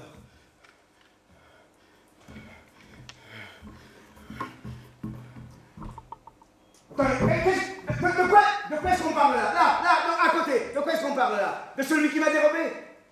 Non? Quel est ce bruit là-haut? Là? Est-ce mon voleur qui est? Je supplie, de grâce, si l'on sait des nouvelles de mon voleur, je supplie que l'on m'en dise.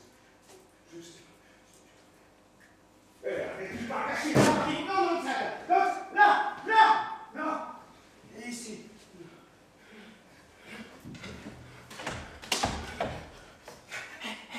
Ils me regardent tous et ils se mettent à rire.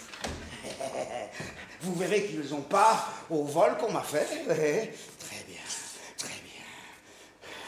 Des commissaires, des archers, des prévôts, des juges, des potences et des bourreaux. Je veux les faire pendre tous. Et si je ne retrouve mon argent, je me pendrai moi-même. Après.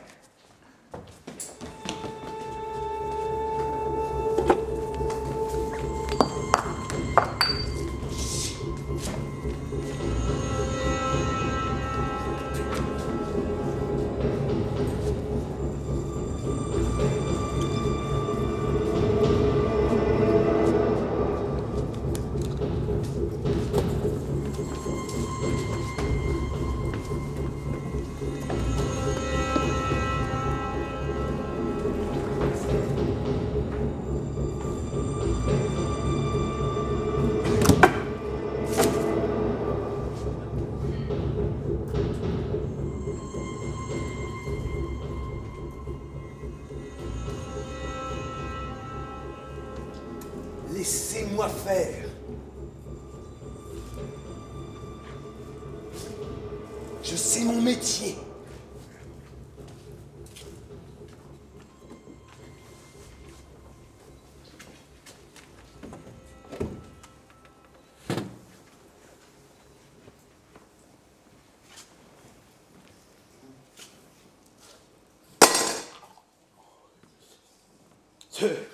Ce n'est pas d'aujourd'hui que je me mêle de découvrir des vols.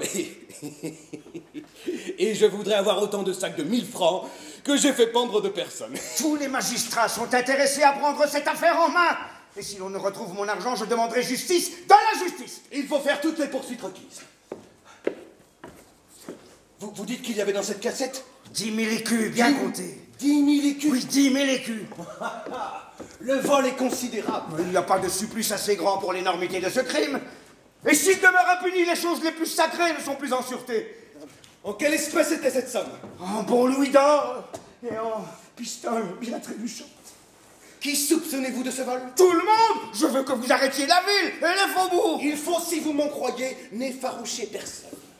Et tâchez doucement d'attraper quelques preuves afin de procéder après, par la rigueur, au recouvrement des deniers qui vous ont été pris. Oui, je m'en vais revenir. Qu'on me l'égorge tout à l'heure. Qu'on me lui fasse griller les pieds.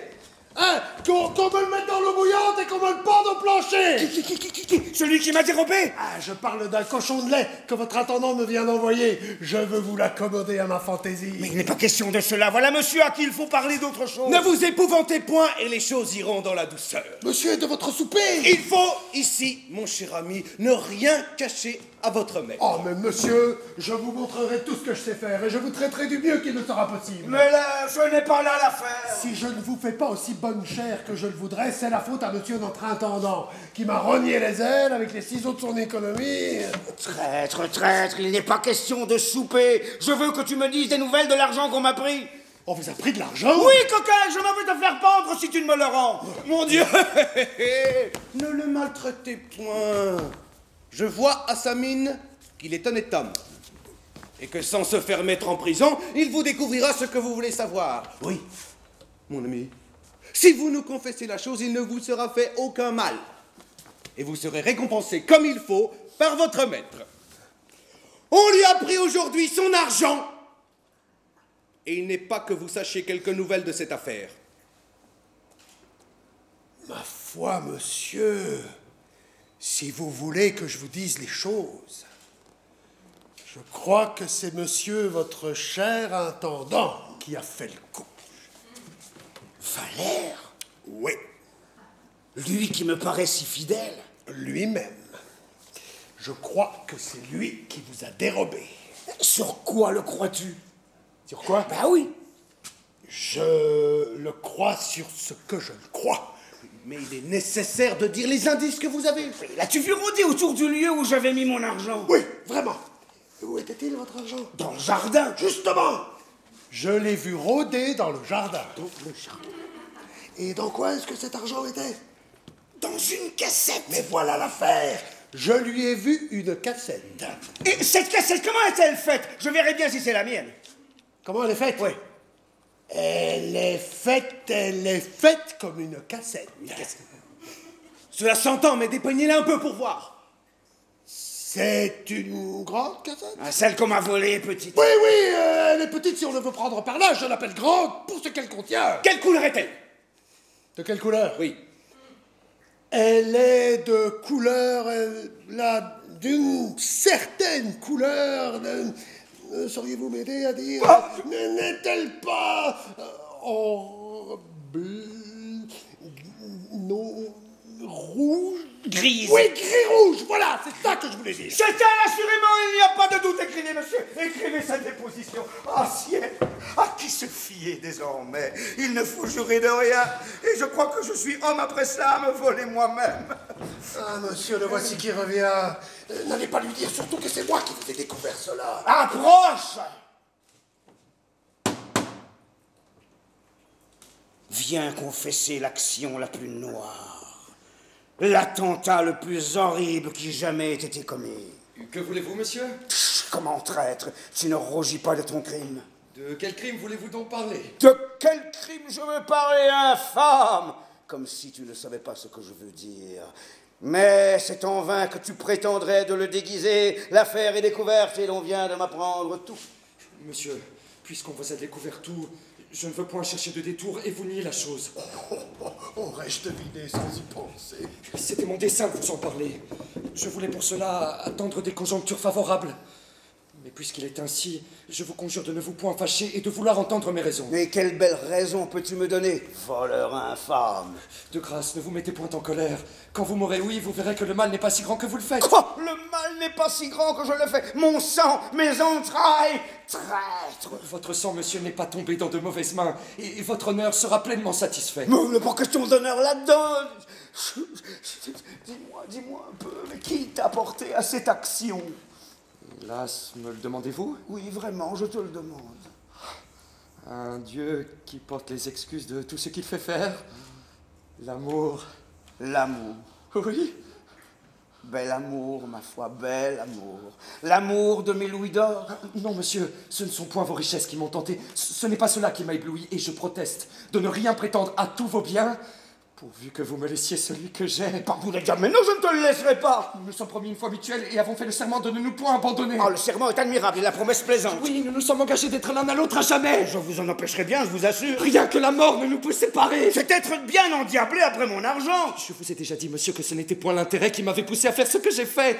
Un motif plus noble m'a inspiré cette résolution. Vous verrez que c'est par charité chrétienne qu'il veut avoir mon bien. Mais j'y mettrai bon ordre, et la justice me fera raison de tout. Vous en userez comme vous voudrez. Me voilà prêt à souffrir toutes les violences qui vous plaira.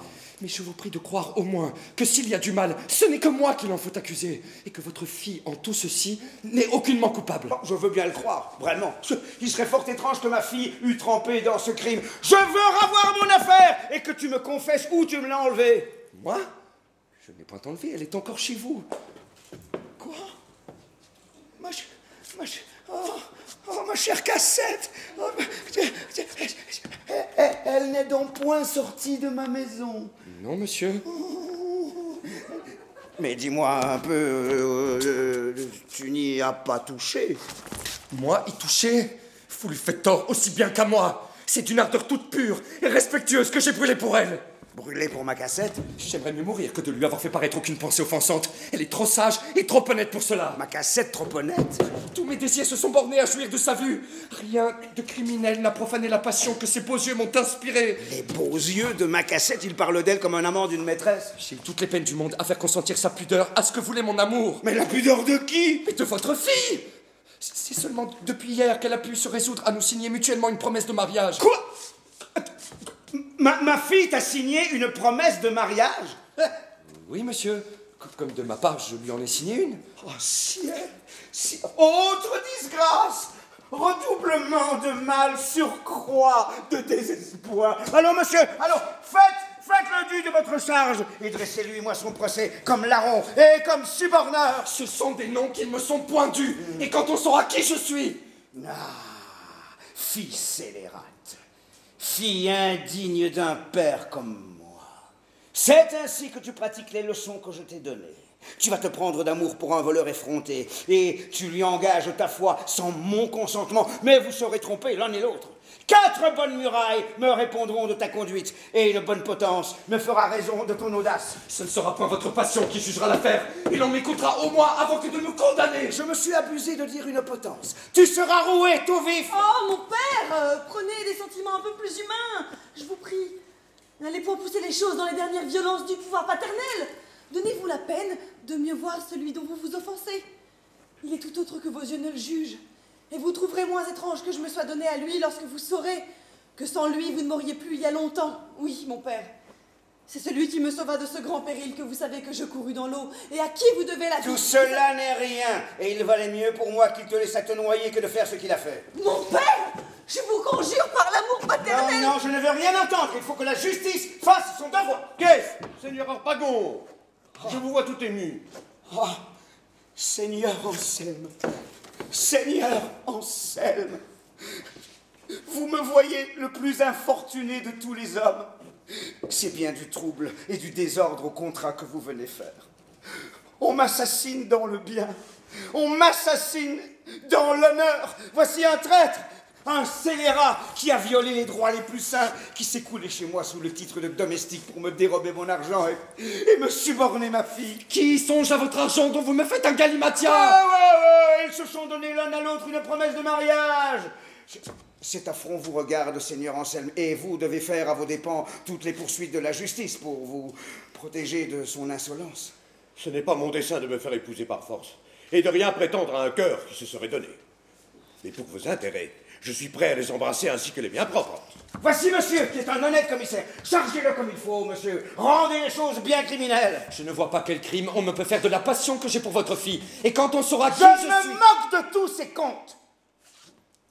Le monde aujourd'hui n'est plein que de ces imposteurs qui tirent avantage de leur obscurité et qui s'habillent insolemment du premier nom illustre qu'ils s'avisent de prendre. Sachez que j'ai le cœur trop bon pour me parer de quelque chose qui ne soit point à moi, et que tout Naples peut rendre témoignage de ma naissance. Prenez garde à ce que vous allez dire, vous risquez ici plus que vous ne pensez. Et vous parlez devant un homme à qui tout Naples est connu, et qui peut aisément voir clair dans l'histoire que vous ferez. Si tout Naples vous est connu, vous savez qu'il était Thomas d'Alburcie. Sans doute, je le sais. C'est lui qui m'a donné le jour. Allez, vous vous moquez. Cherchez quelque autre histoire qui vous puisse mieux réussir et ne prétendez pas vous sauver sous cette imposture. Ce n'est point une imposture, et je suis prêt de soutenir cette vérité contre qui que ce soit. Ah, l'audace est merveilleuse.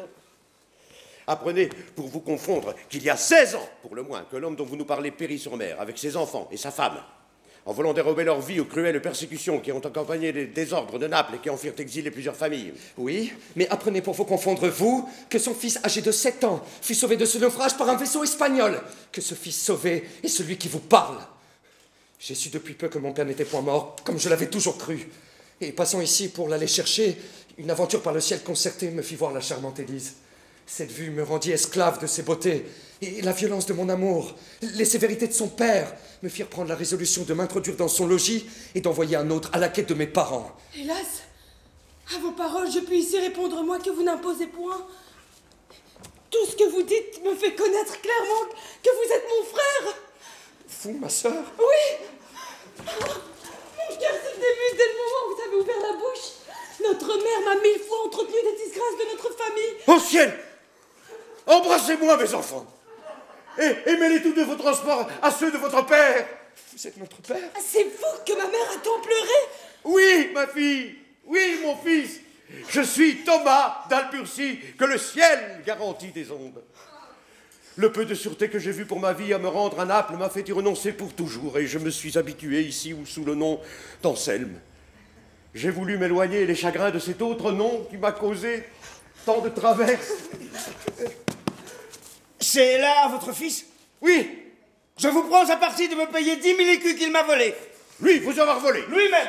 Qui vous dit cela? Maître Jacques. C'est toi qui le dis? Vous voyez bien que je ne dis rien. Voici monsieur le commissaire qui a reçu sa déposition. Pouvez-vous me croire capable d'une action si lâche? Capable ou non capable, je veux ravoir mon argent. Ne vous tourmentez point, mon père. N'accusez personne. J'ai découvert des nouvelles de votre affaire. Je viens ici pour vous dire que si vous voulez vous résoudre à me laisser épouser Marianne, votre argent vous sera rendu. Où est-il? Ne vous mettez point en peine. Il est en lieu dont je réponds et tout ne dépend que de moi. C'est à vous de me dire à quoi vous vous déterminez. Vous pouvez choisir ou de me donner Marianne ou de perdre votre cassette. N'en a-t-on rien noté? Rien du tout. Voyez si c'est votre dessein de souscrire à ce mariage.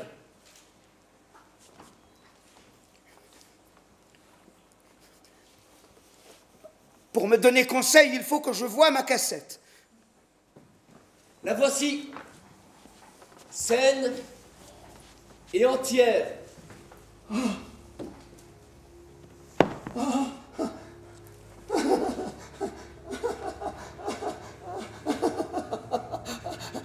Je n'ai point d'argent à donner en mariage à mes enfants.